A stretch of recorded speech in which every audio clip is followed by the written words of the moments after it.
Want to know who shared your TikTok in 2025? Short answer, TikTok won't give you a full list. But you can track shares using analytics and smart detective moves. Let me show you.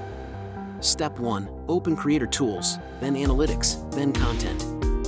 Pick the video you want. Look at the shares metric to see total share count and trend over time. Check traffic source to see if shares came from DMs, sounds, or external apps. If you spot spikes, tap the date and cross-check comments, DMs, and mentions.